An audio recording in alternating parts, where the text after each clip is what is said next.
And yes, hello everybody. How you doing? I am Dr. Alicia, and I am so happy that we are having a healing conversation. And today I have the honor of presenting to everybody the author of a very good book. And I read it over the weekend. Her name is Nikquan Lewis. Y'all know Nikquan. This ain't her first time on here. So everybody say hello to Nikquan. Today she is going to come and speak to all of you guys about her new book that she just published. The name of her book is When Trauma is Your Author. ... What happens when trauma is your author? So we're going to have a conversation about that today.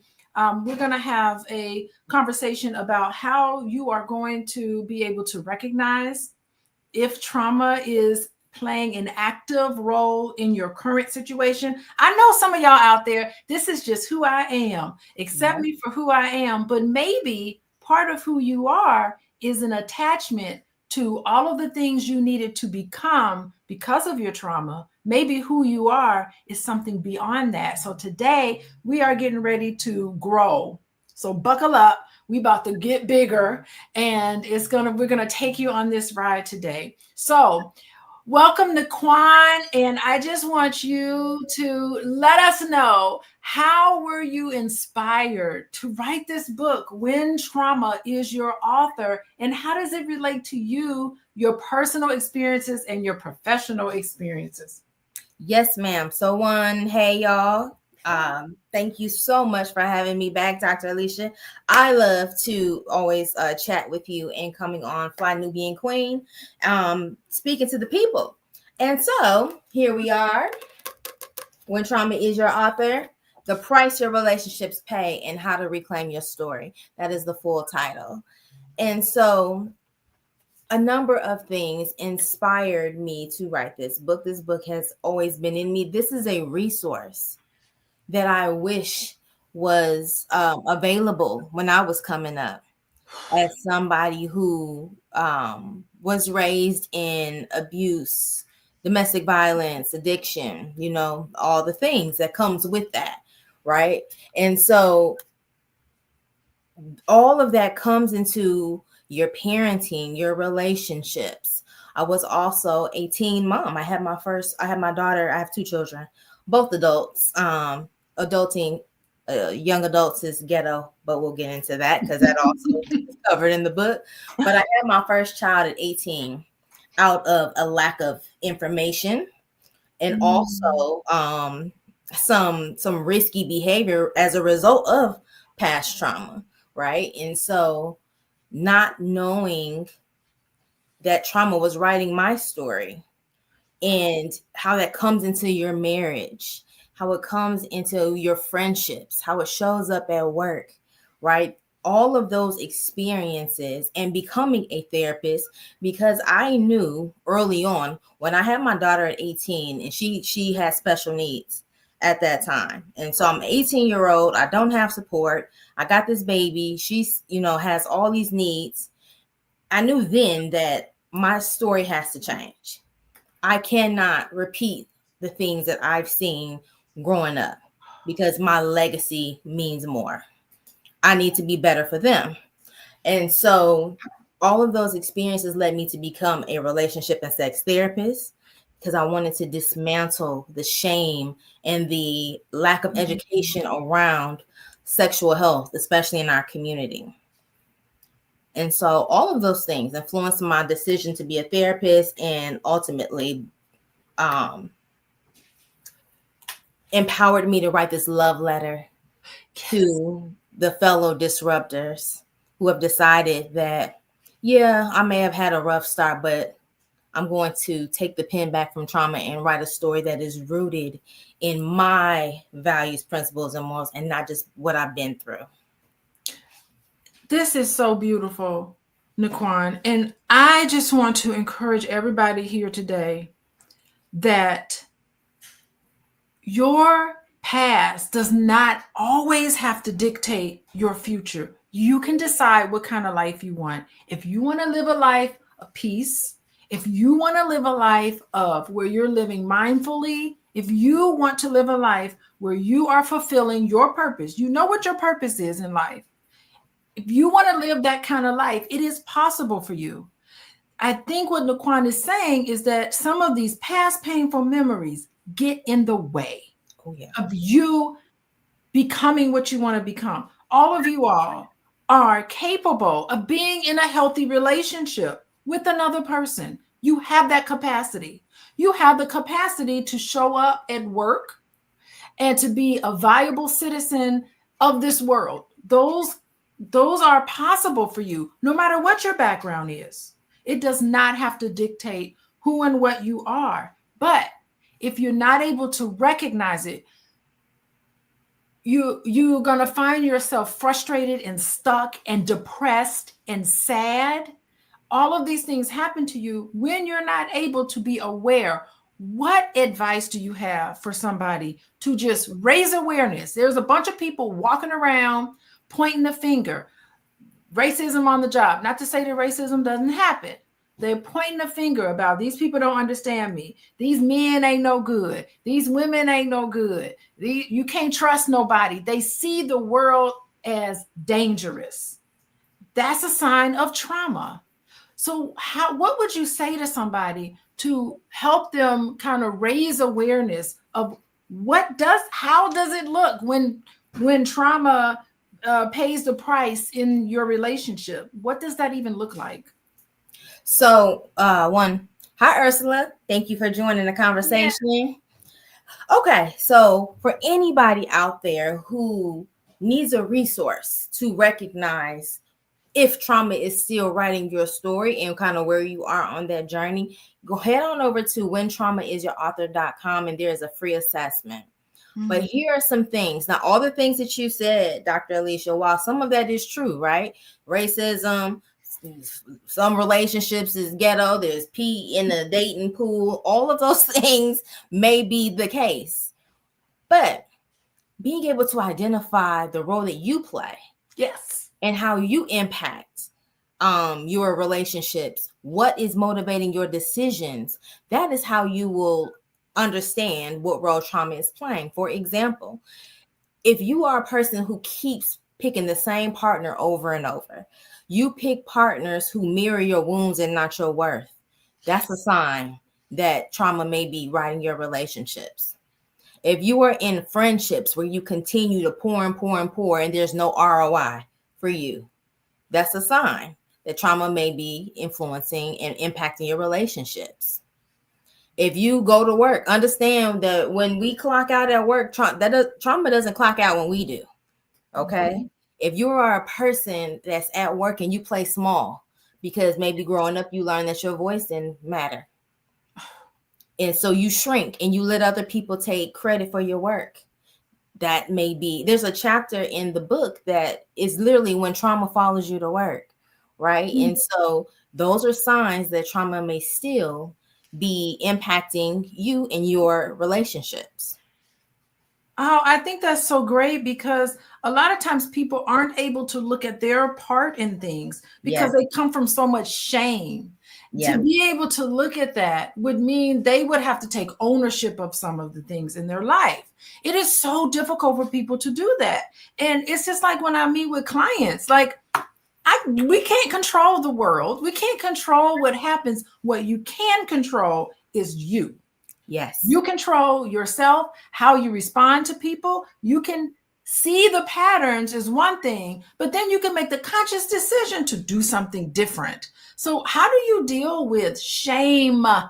Because in order to look at yourself and see the role that you play, sometimes it's attached to so much shame that it's hard to move past it. And you have a choice to make. You can either fix what's going on and really be able to tackle the shame attached to it, or you can do like some people and it starts to develop into a personality disorder. And we know we talk about narcissism and we talk about all these things, but underneath those personality disorders is a very hurt child who's not able to connect with how the role that they play because of shame.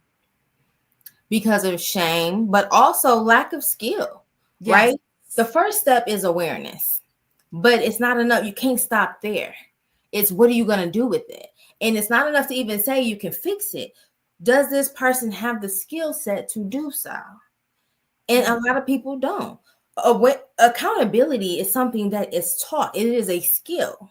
Everyone is not, raised to be accountable, right? And so for those clients that we see and they struggle with accountability and being able to see the role that they play, that is a muscle. I like to call it a muscle that has to be strengthened, and sometimes skills that have to be taught. So I often take people back to the drawing board.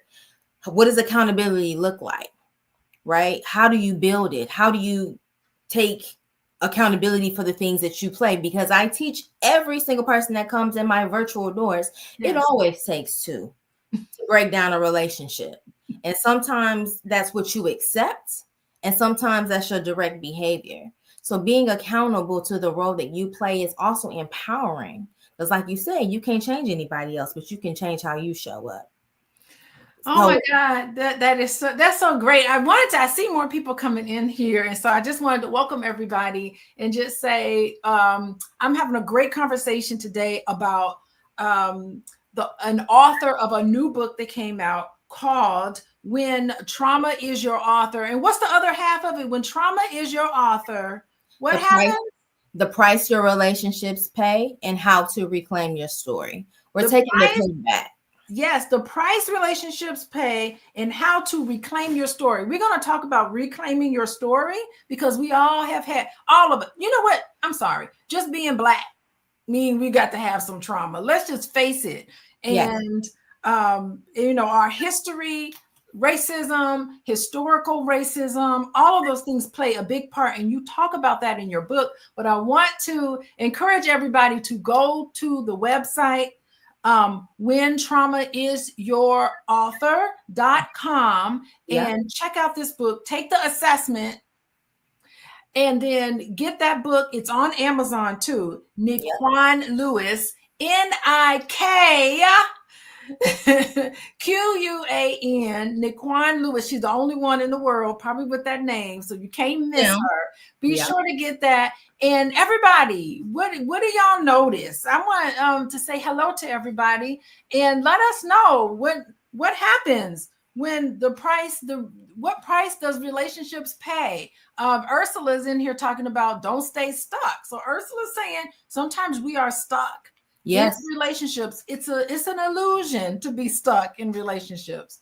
So anyway, I also want to remind people before we move on, I also want to talk to you guys about how to know when I have these great conversations, healing conversations. Be sure to text the word love, LOVE, to 87948. And then you get text message on when we have these healing conversations. You also get text message on anytime I go live. I'm coming here with solutions. I'm not going to sit here. I'm going to deconstruct the problem. But when you see a video with my face, you're going to get some really wonderful takeaways. That's my goal in life, is to try to educate anybody about all of the years of experience that I have as a therapist and all of my colleagues have as a therapist. We're here to just let you know what we know, because we spent a lot of hard time studying late at night, writing those papers, paying all that money to those universities to get those trainings. And so we're bringing it here to you free of charge. All you got to do is text love, LOVE, to 87948. And if y'all been doing that, you know Nikquan Lewis, you know how she is. She's very knowledgeable. She is a certified sex therapist, which, child, I looked into being a sex therapist. And I saw that list of criteria and I was like, I shut that page down. I was like, I'll let Nikquan come on and talk about it. And I'm telling you, she is all that and then some. But if you're also interested in working with me, you can contact me at coachingwithdralicia.com, and I will reach out to you and we'll have a consultation and we'll talk about how I can help you. Also, follow me on TikTok and Instagram, Coaching with Dr. Alicia. Be sure to do that. So now that I got that out of the way, we can continue talking about the price relationships pay and how to rewrite your story. Lord, let me see. You have a section in your book. Oh, by the way, go to her book, because her book is whentraumaisyourauthor.com. Mm-hmm. When you get that book, you're going to read her definition of trauma. And I will say, after 35 years of studying human behavior, academic, clinically, just naturally, your definition of trauma and the illustrations you have connected to trauma, I have yet today in my 35 years seen a better definition of trauma. Y'all want to know what trauma is about? Please get this book. I was sitting in the airplane reading your book, Nikquan, and tears were streaming down my face in the public. That's how powerful this book is. And I just want to say it is just the beautiful, most beautiful thing. I do want to talk about rewriting your story, but before I do, I want you to let everybody know the definition of trauma. We've now talked about how you know trauma shows up, but what is the definition of trauma? Because your definition is the best that I've ever heard and seen in my entire history. I'm gonna take your definition, Nikquan. I'm gonna give you credit for it, but I'm taking your definition. Let everybody know. You can definitely have it. So first, what I like to do, and I did this at the author talk, is I like to start off with the APA, which is the American Psychological Association's definition, right? Because they're like the gold standard for us. And it's not a wrong definition. I just expand it because what it doesn't really it doesn't take into consideration our experience. It's important to highlight that this book highlights and centers the Black experience, especially Black women, because I'm a Black woman. So I don't speak for everybody, but there are things that we go through that others don't. And so the APA lists trauma. It says trauma is an emotional response to a terrible event like an accident, crime, natural disaster, physical or emotional abuse, neglect, experiencing or witnessing violence, death of a loved one, war, and more. Now, while that is absolutely true, and this is what people tend to think of when they hear, oh, someone has been through trauma, but trauma is also not having enough to eat growing up. Thank you. It's not having a safe place to sleep. It's not feeling heard. It's being shushed. It's learning shame around sexuality. Trauma is not just these big ticket items. It is those things. But it is also learning that you're not good enough for some reason. And then that colors you and follows you your entire life if you don't take the pen back and rewrite that story. Trauma shows up in so many ways. It's witnessing domestic violence, not just experiencing it, but witnessing it, which then colors your relationship with conflict. It's why you avoid conflict like the plague, or you on the opposite end and you're repeating some of those behaviors. All of these things are traumatic events and they color our stories. And when they color your stories, you're distorted. Your perception of reality is so distorted that you can't have a regular conversation with another person because the information that they're giving you sometimes is interpreted through the lens of trauma. Always. So you don't even know that a person could be telling you, someone could reach out to you and say, hey, Nikquan, how you doing? I'm just checking in to see how you're doing, make sure everything is okay. If you are guided by trauma, your mind is telling you, what's she contacting me for? She all in my business and trying to sneak up on me. Who told her to do that? What's wrong with her? That's what happens when trauma is coloring how you see. That's a distortion. Yeah. The intention of me reaching out to you is really just because I was thinking about you. I love you and I want to know I want to make sure that you're okay. But when trauma tells your story, you can see something just as neutral as how you doing. What you doing talking to me about how I'm doing? What business is it of yours? You just see the world as hostile. Yep. That is distorted. Yes. Yep. But it's your norm. So It's you your norm. won't know until either you may go to therapy or you do some kind of self-help. Therapy is not the only avenue of Not healing, the only, yes. but it is one. Maybe you read some self-help books, or you go to a coach, or you do some kind of work to understand that there are different perspectives. Yes. That is a way for you to see, okay, wait a minute, let me reconsider, what the lens that I'm looking through. Yeah, and that is why I enjoy being a couples therapist, because I feel like the growth is so much there. And you can comment on that. This is just therapists having another conversation with another therapist, is that so much growth happens in the relationship that wouldn't happen if you see someone individually, because all you're getting is their viewpoint and you're thinking, dang, what's wrong with them? Oh, they must be something. And it takes a little longer before you start to realize, hey, this person's the common denominator. But if you have another person there with you, reflecting, you get to observe how they reflect back and forth to each other. And then you can comment on it. And believe it or not, simple little adjustments in how you relate to your partner is a growth opportunity, so much more so the individual. Have you found that to be the case too? Absolutely. You only get that one perspective, but now I can kind of see you in action. When you kind of get really comfortable and you're not on your best behavior and the mask comes off. And Yes. absolutely, we Yeah, can help people to adjust how they communicate and also to self-regulate. to self-regulate, because you can teach self-regulation skills because they are interacting with this other person. And in a sense, they have to make the choice to decide if they want to change. They have to make the choice to decide, am I going to continue to see my partner as the enemy because I feel like the world is harmful?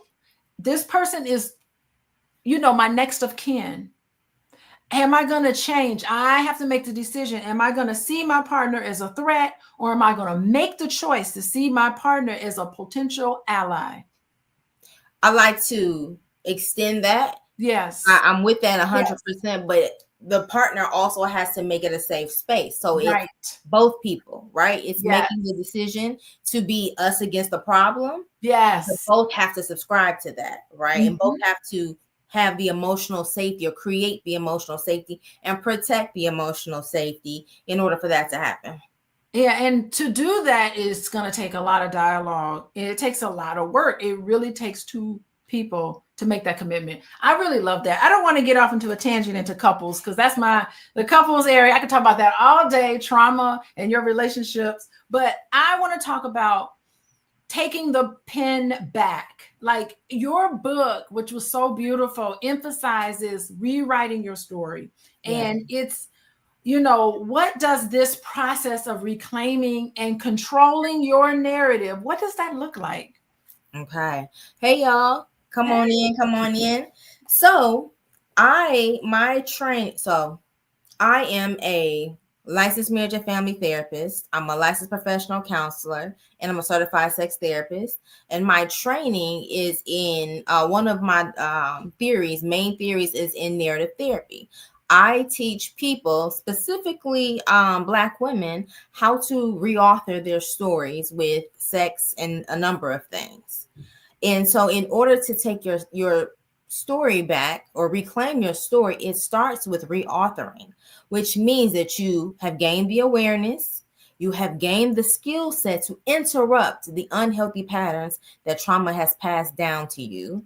You've made the commitment and the effort to do the work and to do the shifting. And then you rewrite your story by saying, I recognize that trauma has written the first half of my story. I am no longer willing to live out that story. So I'm going to identify my values, principles, and morals. I'm going to establish and maintain healthy boundaries because you learn how to do so here, right? I'm going to choose to have standards of relationship that inform my relationships, my friendships, my romantic relationships, and how I show up at work. So reauthoring your story is literally making the decision to utilize the toolbox that you will gain by reading When Trauma is Your Author, and to do something different, knowing that it is possible if you gain the tools to do so. It's not easy. So I don't want to make it seem like it's easy. I'm not just telling you what I read in a book. I'm telling you what I've lived as Yes. a person who has completely disrupted generational dysfunction in my family. Yeah, it is. It's simple, but it is not easy. Like what you just spelled out just sounds so simple. But when you get into choosing standards and relationships, when you get into that sort of thing, it can become like really overwhelming. And it does require in rewriting that story to connect with that inner child, Oh yeah. connecting with it. And by the way, my husband was talking to me the other day about a rapper. His name is Kevin Gates. And I was like, Kevin Gates. I said, what rapper kept his government name or something? Usually a rapper always changes his name. So I was like, that is really intriguing. He was like, Kevin Gates just had a divorce. We should do a talk about it. And I was like, okay. And I listened to Kevin Gates' interview. Girl, but you know what? He is a great illustration of rewriting his story. He mentioned, there's a lot to be said about Kevin Gates, but one thing beautiful about what he said in the interview I heard was that writing for him was his form of therapy. Mm-hmm. That when he was going through tough things and he was thinking about his past, because his mom had him when she was 14 years old. 14, you a little child. Yes, Ursula, he is smart. I was really surprised by how smart Kevin Gates was. But he said the pen. He said, I got through really hard times. He was in prison. He had all of these sort of, he kicked a woman and did all these sort of kind of traumatic things that shows that he had all this trauma that he's carrying around with him. And he said it was being in prison by himself, not talking to anybody, where he was able to, he learned about meditation, he learned about mindfulness, he learned about growth and development and how to get into the subconscious mind, how to heal a lot of things. He's got a long way to go, clearly. But he said writing those songs was what helped him process all of the things that was happening with him. And he spoke about his inner child. I had never seen someone go to prison and actually choose that opportunity to, evolve in that sort of way. Now, in terms of him and his relationships with women, I think he's got a very, very long way to go. A very long way to go. Very long. Very. Anyway, but I just saw and I just felt like as Black people, we got the music. Mm-hmm. It comes so naturally to us in a sense, maybe sanctioned that way, who knows? But Black people got the music. And so writing it out in that way, that narrative therapy of rewriting your story and putting it in even a memoir. I read memoirs all day long. That's all I do is read someone's story because I learn from other people's stories. So I just want to say that is great. I think all Black women need to write a memoir. I agree. Yeah. It's extremely therapeutic. And for Kevin Gates, while he definitely says some wild stuff, Yeah. He's very well spoken, and I commend him for finding his path to healing. And I want to highlight what you just said as far as he goes. Healing, people think that even the terminology people use is healed. I put in the book, there is no such thing as healed. Healing is a lifelong journey. Right. I still get activated as a person who grew up in domestic violence and around it. I still get activated. I just don't respond the way the 20-year-old Nikquan with no skills and no emotional regulation. I don't respond that way. I don't react, right? Today I'm able to respond, but I'm not perfect. So healing is a lifelong journey. And if you don't have the skills, so the goal with trauma is to be able to recognize your triggers, and to Mhm. create a new relationship with them so that you are managing them and they are not controlling you. And that's kind of where I live today for the most part, but ain't none of us perfect. No, there's no, listen, get out of the perfection, because there's no such thing as a perfect person, and there's no such thing as a perfect family. There's That's no right. such thing as a perfect childhood. How are you gonna ever grow? How are you ever gonna leave home if everything was perfect? You got Yeah. Why would you? it's a I would. necessary process. Yeah. Yeah. Yeah, and Me you neither. have to have challenges along the way, and there's for sure not no such thing as a perfect marriage. That's But right. you mentioned the triggers, and I just lit up because that was the word I wrote down, because you got to get ahead of your triggers, As much because as possible. as much as possible, because that is how you are able to live your purpose. Yes. You know, and you are never going to be doing it if you're just walking around reactive and Yeah. letting people control. You're giving the control away. When Yeah. you recognize your triggers, you're in control of what happens to Yeah. you.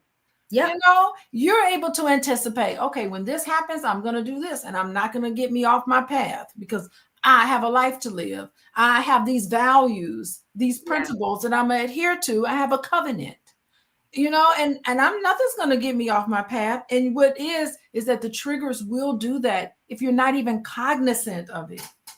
Yes. Yes. And I would say walking in your growth more than anything. Yes. Walking in your growth. We got a question here. Oh, okay. Look at this. Thank you, Ursula. Okay, Ursula has a question. Opening up to my testimony to move forward from the trauma of my life? Huh. She's asking the question, probably, how do I open up to my testimony so that I can move forward from the trauma of my life? How's she going to open it up, Nikquan? I got some thoughts, but you tell me what you think. Okay. And if that's not what you meant, Ursula, Correct us. definitely, yes, please do. I am one, I'm always mindful of language. Standing on how you're How to move forward from the trauma of my life? How yeah, about that? rewrite it, Ursula, because we want to make sure that we speak to what you're referring to. Let's see what she says.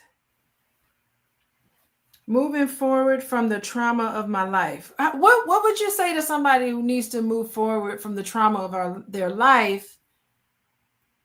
Yes. Okay. How can she do that? So one, let's see here.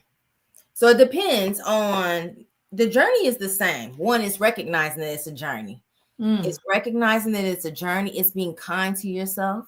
It's being Yes. patient with yourself. One thing I tell people is that when they come see me, you didn't get this way overnight. The demographics, like people that I work with, are like 35 through 60, I'll say, right? And so you're talking 30 years oftentimes of life experiences. So you didn't get this way overnight. It's not going to be an overnight fix. So one, being patient with yourself, understanding that this is a journey. And I do utilize it as a testimony, because now it's no longer shame, right? I can stand on what happened to me, and I know that I am more than the trauma. I am more than the mistakes. I am more than what has happened, right? I'm more than any poor decision that I could have made.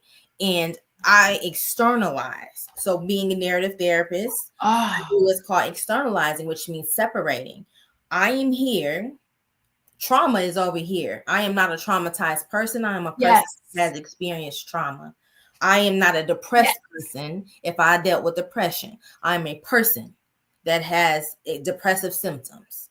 I'm a person that has anxious symptoms, or that deals with anxiety. So externalizing gives you the power to get rid of this or to manage this. Because if you are the power, if you are the problem, right? If you are a depressed person, now you're the problem. You can't, what are you going to do with you?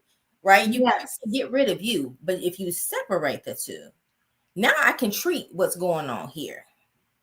That is so beautiful, because Ursula is healthy. The trauma, that's what's dysfunctional. Yes. Yes. Yes. Yes. That's it. That's it. And that's all.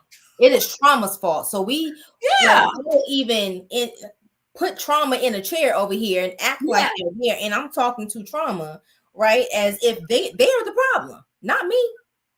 Yeah. That is so good. Okay. Let's see, we got another question. I love these questions. All right, let's see who is Indoro. Hey, he said, can these black immigrants ever wait? Can these black immigrants even be redeemed? Sister Alicia, you should factor in these folks' country that where they get down. What? No. What does this have to do with what we're talking about? They are happy to be here amongst us, but them, I'm not sure. Okay, I don't know. What do you think about? I don't know. I know you know I want to talk a little bit about people who navigate here, come here from other countries, immigrants. Mm-hmm. Woo, boy, you start listening to some of their stories about how they came here from other countries, especially when it's like the conditions in their home country is just totally awful. That transition, that moving from one country to the next, it number one, it makes me realize how privileged I am being born here in a relatively safe place. Number one. So just having a United States passport, here's one right here. Just having this little passport is a privilege. Yeah. Is a privilege. And for many people, that is not a privilege, especially during these times where we're in a society right now where the dominant society is blaming a scapegoating an entire group of people about our problems. It's supposed to be on these poor, helpless individuals. So yeah, I mean, I think that trauma it's global.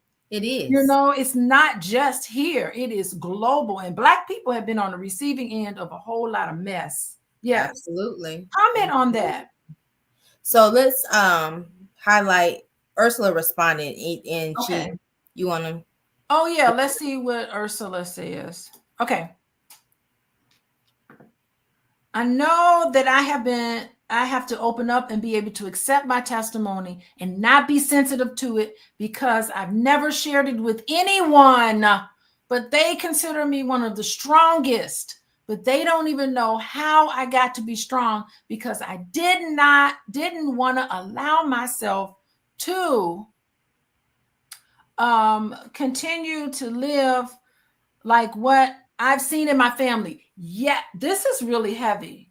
Oh yeah, because it's very common. It's hard to be vulnerable. It is. Because no one cared about you. Yeah. Yeah. The vulnerability. And I think that people, when we talk about how the price that relationships pay, you're the stellar partner to your spouse, but you won't allow yourself to really be vulnerable enough to have real intimacy and connection. Well, that's two parts, yes. Right? You may not allow yourself because of rigid boundaries, if there's a wall up because of what you've been through. And then, of course, is your partner creating that space. But she said something, Ursula, you said something so common, and I want to highlight it and not be sensitive to it. It's important to normalize, even though I hate the word normal, because we all normal for everybody is different. But you get to feel about your testimony however you feel. Your feelings are valid. You get to be sad about it, hurt about it. It's when we sit in it and it colors our decisions, it colors our relationships. That's when it becomes problematic. So I tell people, when you are managing emotions, identify it, give it space. And do your best to let it move through. And that doesn't mean, okay, sadness be gone. No, that means I have given it space. So I've sat, maybe I've journaled about it. I've listened to some music. I've let it be. And then when I'm ready for it to pass through, I'm going to get up and interrupt that thought loop by journaling something else, some uplifting music, calling a friend, taking a walk.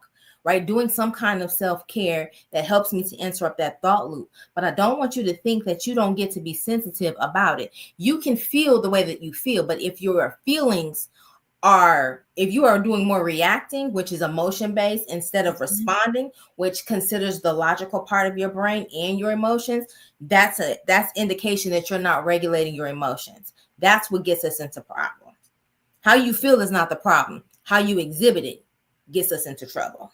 Yeah, and just using your testimony to journal about it over as many times as it takes, we'll find that you're like, you know what? I'm tired of thinking about this. I think I'm done. I think I'm done, and I am ready to move on. Not only that, it's important to know that you cannot heal what you will not speak. And what that means is that you don't have to tell everybody your business, but you have to accept it for yourself. Yes. That's what that means. So acknowledging it in your journal, you cannot heal what you will not speak. And Yes. so that's why things like therapy, journaling, coaching, a trusted friend, Yes. right? These things are so important because you don't have to deal with it on your own. But as Black women, I'm looking at your picture, Ursula. As Black women, we have been taught to prioritize others. Yes. We wear the strong woman cape that we did not give to ourselves, but we have been given it by others, and we have to be the strong one. We have to do all the things. We have to care for all the people. But it's important to know that we participate in that as well. Because if I'm in a relationship and I'm constantly pouring, and I'm never asking for my needs to be met, I'm teaching this person that I don't have any. I don't have any needs. And they can continue to dump, or they can continue to go to me as a strong person because I continue to show up. So look at the role that you play. And women, it's almost like you can't win for losing. You take on the emotional baggage of everybody in the family. You know, you want to have a connection with everyone, but I mean, even me, like the kids come home from school, I purposely do not book clients around the time where I know my kids come home from school so they can come down here and they can talk to me about all of their problems. And, you know, as neurotic as they may seem, it's a big deal for somebody in high school, right? Yeah. You know, so I talk about their issues and I carry that on, including my husband and everybody in my family. And then I have to like remind myself, Alicia, you have got to be able to have a place where you can get this off your chest because I'm carrying everyone in the load. And I do feel like I'm so important to everybody. It feels really good. Yeah. I get my purpose with that. So, you know, every once in a while, I do deliberately take out time just for myself. Every day, I have a daily plan for me to just be alone. I shut everybody out. There's times every single day where I have to decompress. I go on retreats. I love retreats, girl. We got to do a retreat or something to heal trauma. A healing retreat is so wonderful. But all of these things that all of us need to be able to do. But in order to carve out that time for yourself, you have to be able to speak up. You need to be able to talk about it. And you have to be comfortable being able to receive help. And to do that, you have to challenge yourself to be vulnerable. Notice, that's my homework assignment for all y'all Black women out there watching. Pay attention to all of the times where you have felt that you needed to be strong, where you could have been vulnerable, but you decided not to be. Pay attention to when that happens, because without the vulnerability, you're going to feel alone in your issues and you're not going to be able to connect. Yep. And so to take that a step further, pay attention to it, but explore. Like, what is it that made you feel strong? Is that your protector coming out? Versus the vulnerability is risky, right? If you are a person that has been disappointed a lot or rejected a lot, right? Vulnerability feels scary. So what do you need to help you to be vulnerable? That's your exploration. So when we get triggered, I want everyone to consider that as now an invitation to explore what's going on around that emotion, right? That's your key to being able to manage it, and also telling people what you need and asking for what you need and allowing yourself to receive it. And I don't care if you use the word ready. I'll be mindful of readiness. I teach readiness versus willingness. readiness, or you said comfortable, right? Yeah. Sometimes you're not comfortable, but it's like sometimes you're afraid. Sometimes you got to do it afraid. Sometimes you're not comfortable and you got to do it anyway, right? You may not be comfortable with vulnerability, but are you willing? Are you willing to take a step towards that direction?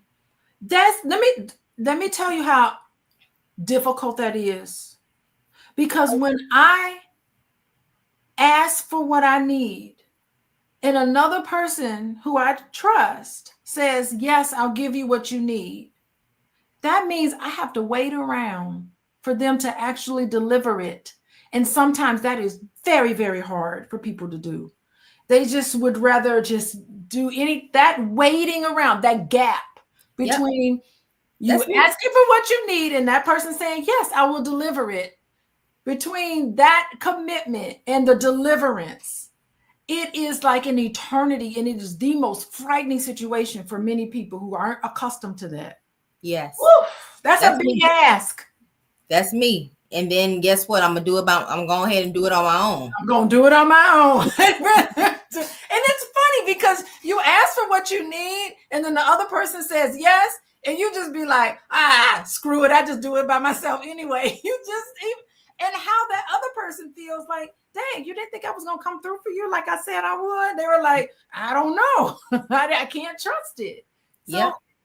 Oh my God. And you're teaching that person that you don't have needs, right? That they can't be trusted. It's easier. It feels easier to do it yourself. But think about, Karen, I want you to think about what you're communicating, right? Yeah. If you're whoever you're in relationship with, yes, it's easier to do it yourself. But think about, one, you're decreasing your capacity. You're reinforcing that you don't necessarily need help. And then you're teaching whoever you're in relationship with that you don't need help, which you're guaranteeing that you don't get the help that you probably would like. It's a paradox. Yeah, a freaking hamster wheel. Yeah, we got to get off the hamster wheel, y'all. We got to get off the hamster wheel. We got to get off the hamster wheel because let me tell you something. We are literally dying from this. Like Black women have not dealt with their trauma, trust issues. We can't let go of anything. We want to be like Karen. It is easier to do it yourself in the short term. But in the long term, just, it's not helping you because you're taking a physical toll on us. And even men, we talk about Black women. We got a comment from a man right here. Oh, what did he say? What is Terrell? That's a guy. He said, what did he say? I don't know how to receive help as a man. That's good. I don't want to be a burden for anyone because most people don't want to help. If I need help, I will offer some sort of benefit for them. So this is good, Terrell. And thank you for your vulnerability with this, because this is exactly what we're talking about. So with reauthoring your story, in order to reauthor it, you first have to understand where the narratives are showing up. And a narrative is a story that the brain will create, and there is no evidence. I'm talking hardcore evidence that this narrative is true. Yes. Because your statement says most people don't want to help. That's a narrative all day long, because the reality is you can't speak for most people, right? I want to help people. That's why I do the work that I do. And I don't do it because of what you can do for me. I do it because it's my purpose, it's my passion, it's my mission, right? And so if you are around people that don't want to help, I invite you to look at your friend circle or look at your support system. Look at the family that you are in. Family is important, but all relationships as adults are choices. God, that is so funny. And Black men, on the flip side of that, he really is talking about that in a really great illustration, because a lot of Black men look at duty and obligation. Yes. Above and beyond asking for what they want and their own needs. Some men think only thing that I really can provide to anybody is, what do they say? Protection and money. And that's it. A lot of men walk around being emotionally needy but they really don't feel like they can talk to anybody about it because they feel like all they can ask for and all they can give, actually, all they can give is money, obligation. They want to do things and show up because of duty, but it's really difficult.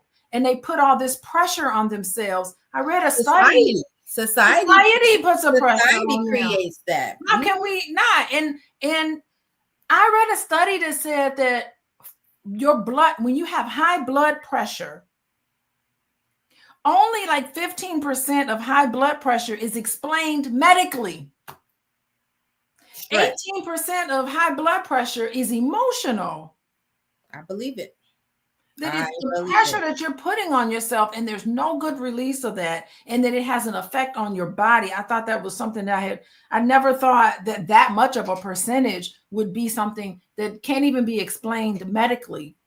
So it is the stress in your life, and the things that stress you out is connected to past painful memories. So paying bills every month, some people, it stresses them out, even if they got a ton of money in the bank. Oh, yes. Financial stresses them out. Financial trauma is completely, oftentimes, irrational. I have financial trauma from being 18 and being homeless. And so today I struggle with like allowing my husband to handle the finances because I am afraid of my children not having a place to call home. And it has nothing to do with him and his skill set. It is completely the irrational thoughts that, fuel my decision. And I mean, if it were only that, maybe, we would do something about it. But also I'm better. I'm better when it comes to finances. So that's my strength. Right. And so financial trauma has nothing to do with it. But Terrell, I encourage you to, maybe you might have to rebuild your social support network, which are the people around you. So, and teach them that you do need help. You do have needs, and you don't have to have transactional love. Yes. Right. I have to do something for you in order for you to do something for me. If that is your relationship. Quid pro quo is what happens when a relationship is failing. Yes. If you're required to exchange something in order for support, that is a symptom of your relationship, and the relationship isn't healthy. That relationship isn't built on standards, values, principles, and morals. It's built on something else. And so Beatrice says, what if there is no support system? Well-rounded people have a healthy social support network. That don't mean you have to have a whole crew of folks, but you do need a couple. And so if you don't have a support system, Beatrice, I encourage you're going to have to get out in these streets. You're going to have to meet some people, go to a coffee shop. You can get online if you choose to, but you're going to have to connect with people to build that social support network. You may not have it, but it can be built. It takes courage. Oh, yeah. A whole lot of courage. Do it anyway. You might be scared. Do it anyway. That's right. All the things you're worried about that's going to happen. Let me tell you, it's not going to happen. Rarely does it ever happen the way you think it is going to happen. And I'm certain all of us have people in our life that really love us, is waiting to help us out. I had my Healing Haven group, and I give assignments to them. And one assignment is to ask somebody for help. And they're scared to do it. But as soon as they ask someone for help, they come back and they'll be like, I really thought that person was going to say no. And they were like, I was waiting on you to ask me. Thank you. And as a result, they were able to strengthen their bonds with people around them. There's people right there around them, and they can walk around, tell themselves, I don't have nobody I can count on. But yes, you do. And if you don't, you have to create it. Right? It's the vulnerability. Easy to do. Well, I don't know about easy for some, because if life has taught you that people gonna stab you in the back, right? Trauma has taught you that no, it's not safe to trust people. You have to unlearn that. You have to reauthor your story with trust, and you have to be vulnerable in order to connect. Yes, that takes courage. So definitely it's gonna have to take some courage to connect with people, because That is so important. Everybody, hey, let me tell you, I'm having a great conversation with fellow therapist Nikquan Lewis, and she's an extra special therapist because she's a sex therapist, marriage and family therapist, and just a therapist. So I love this. She has written a book. The name of her book is When Trauma is Your Author. And what's the rest of it? When Trauma is Your Author, the price relationships pay and how to rewrite your story. Reclaim. Huh? Yep. The price your relationships pay and how to reclaim your story. Reclaim your story. We're rewriting it, but we also reclaiming it. I love that. Right. And you can go to the website, whentraumaisyourauthor.com. Get a hold of this book. When you read this book, get some tissue out because you're going to be bawling. This book made me cry. She goes in on this book. I was just like, on the airplane reading this book, I was crying like a baby. Half of that stuff you were talking about, you were just talking about your own experience. I didn't have your experience, but I just know so many people that have, and I was just connecting to that. It's the empathy that you raised in me. Oh my God, I almost want to cry now just thinking about it. It's so sad. But anyway, okay, so we want to talk about that. And let me see. Okay, two things I want to say. One thing, I want to let everybody know that you can text the word love, LOVE, to 87948 to get information on when I go live, to have healing conversations like today. You also get information from me about healthy relationships, all of the wonderful things that I know. I also, if you're interested in working with me, you can go to coachingwithdralicia.com and then follow me on Instagram and TikTok. I don't be posting the same thing on Instagram that I do on TikTok. So you got to follow me on both platforms, see what I'm doing, see what's up, what you can learn on those platforms. And we're here talking about Nikquan. It is, past the top of the hour. It's late, y'all. Okay, so let me ask you some more questions. We talked about connecting to your inner child. We talked about rewriting your story. Now I want to talk about the biggest takeaway. What is the biggest takeaway that you hope readers will gain from this wonderful book about trauma? My biggest takeaway for sure is that you are more than what has happened to you. And you do not have to continue the way that you began. That is the biggest takeaway. Change is possible for those that want it. It may not be easy, but it is possible. There are resources, and you don't have to stay stuck. Like I believe Ursula said, you don't have to stay stuck, but it's not enough to know, okay, I don't want to be stuck. So many people that I work with every single day, they just need the tools to be able to do that. And so, biggest takeaway, you are more. You are more than anything that has happened to you. Statistically speaking, 90% of all people have experienced at least one traumatic event.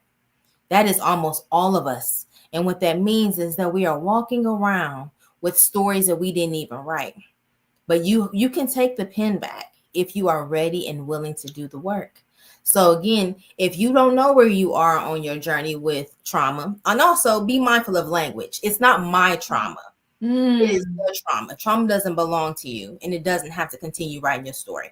But if you want to know where you are, there's a free resource on whentraumaisyourauthor.com, and head on over there. Not only is it a free resource to tell you where you are, it gives you resources and information to be able to start. Let's get to work, right? Let's get to work. It's not enough to know that something is wrong or that you want to change. Once you know that there are some unhealthy patterns, what you gonna do about it? Let's get to work. Let's get to work. And Dr. Alicia, I wanted to kind of go over the index, the table of contents, so people know kind of what's in the book, right? So there's 3 parts. The first part is understanding the cause of trauma. That includes what is unresolved trauma, recognizing the patterns and their cause, trauma in the body and mind, because the body keeps the score. Yes. Trauma will have cortisol, which is released out, but I want to say by your liver, and Rex shock.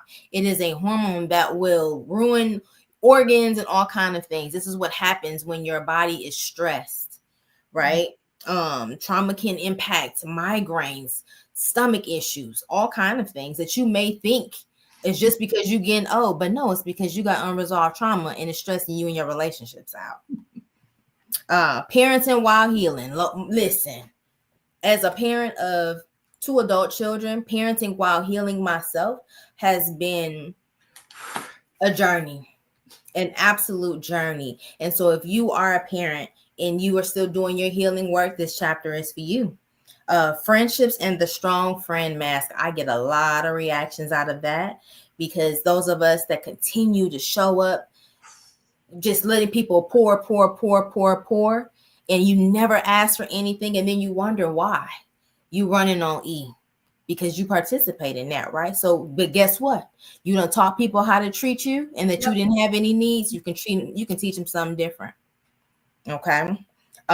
Chapter 7, when trauma follows you to work. So anybody that's in corporate, I take this I train out of this chapter, and let you know that trauma doesn't clock out when you do. It continues, right? So part 2, breaking the cycle. Chapter 8, this stops with me, then interrupted generational dysfunction. The next chapter, parenting with awareness. Boundaries with family. Yes. When folks start creating boundaries, then folk don't like it now. They don't like it. But that's okay. They'll be all right. They'll be all right. The next chapter, when love looks like overcompensating. As a parent who grew up with lack, I found myself over here, and now I'm creating entitled children because I'm willing to go through hell and high water behind mine and giving them all the things that I didn't have. But it is imperative that we teach them no, and that we teach them boundaries, and we have boundaries with them. So Boy, let me tell you, I'll be like, oh no, not my baby. My baby gonna have her stuff. I say that all the time. I'm like, no. Yeah, but entitled children, ghetto, 10 out of 10, don't recommend. Thank you. Then the next chapter is why self-love is non-negotiable. Then the path to healing, doing the inner work, and rebuilding connection with my H.E.A.L framework, which is about relationship repair. And then rewrite the narrative and heal together. And then the conclusion. And there's some resources in here as well for you. Yeah, I put the website in the chat, and I just think everybody should just get it. It don't even cost that much. It's like, it really is really affordable. There's workbooks. Come on, Nikquan, it's workbooks. It's all sorts of stuff that goes with this. This is beautiful. Let's talk about that really quickly. Yes. Every chapter has a QR code. Yes. And this QR code takes you to a free guide to healing, that every chapter has specific journal prompts, affirmations, assignments to help you to implement the changes that you want to see. And so that's completely free, that a part of the book. Because I don't want you just to read it. This book is not here to just inspire. No, it's here to transform. And not just transform you, but transform your legacy. Generations. At your own pace. It's at your own pace. As comfortable as you are with the material, you can read it like I did and put it down and walk away, because I had to walk away. I was like, "Ooh, that was heavy." And then I had to come back to it. And it's as you go, it's at your own pace. And I think that is so beautiful, because there's some people who are like serious and roll up their sleeves. I'm ready to get past this. And then there's some other people where there's some heavy stuff that comes up, like it did for me. I was like, ooh, this book is deep. So it is really a great conversation today, Nikquan. I got to tell you, I could talk more, but I'll bring you back on so we can continue these conversations, because we're talking about each one of you really living your purpose without having anything hold you back. And the only thing that's holding you back is really yourself. You're believing a lie. Trauma is a lie. A liar. Is an experience that tells you something about yourself that is not true.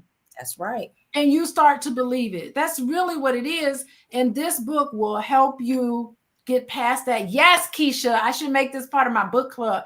I should really make this a part of my book club. I'm gonna write that down. I got a whole list of books because we're almost done with our first book. So I've got a whole nother list of other Yes, books that I'm going to use in my book club. And I think that'd be great to use this because it really gives us everything that you need to be able to just enjoy yourself in life. Never experience stress again. There's no reason you should experience Stress comes, you may have stressors, but the actual experience of stress, being dysregulated, fighting and arguing online, fighting and arguing with your friends, all of that stuff is not necessary. You can actually live a life of peace and mindfulness. It can happen. And this book will help you get there. So, Nikquan, thank you for taking us a journey through your life, a journey through your book. I think this book is a beautiful accumulation of the fact that trauma is really a gift. Mm. And the gift has been this book. So thank you, trauma. You just gave us something to talk about. Anyway, so everybody text the word love to 87948 so that you can get information on when I go live and information about healing and information about healing conversations, and also with the book club. Be sure to do that. Be sure to follow me on Instagram at Coaching with Dr. Alicia. And if you need to get a hold of me, go to coachingwithdralicia.com. Get this book, When Trauma is Your Author, by Nikquan, Nikquan Lewis. You can put it into Amazon and get your book there. It has workbooks, QR codes. It is all designed for us as Black people and what we need to do to become what we know we need to become in life. We only got one life to live. Why be stuck? Time goes by fast. It is going by very fast. It goes by fast. Live your life of freedom. We want to be free. And trauma is a prison. It sure is. It sure is. And one that you can leave when you choose, when you get ready to do the work. And so it's available on Amazon if you want a unsigned copy on Amazon. But if you want a personalized copy signed by me with a special note, then go to my website, whentraumaisyourauthor.com. You could also follow me on all socials at Intimate Connections, PLLC, which is the name of my private practice. And you definitely want to follow me because I have some fabulous news coming within the next week or so. So, okay. Yes. Yay, wonderful. Okay. Well, trauma might be your prison, but this book is a key. Yes. So unlock yourself and get out. You got the key to get out. It's like no one's putting you in prison. It's in your mind. So thank you, everybody, for joining us today. Thank you, Ursula, and everybody else who, Karen, thank you. Who else commented today? Let's see, who else? We got Tamara. Definitely get your book, girl. We got Artery. Jane, how y'all doing? Anyway, goodbye, everybody, and I will see you next Monday for another healing conversation. Bye, everyone. Bye.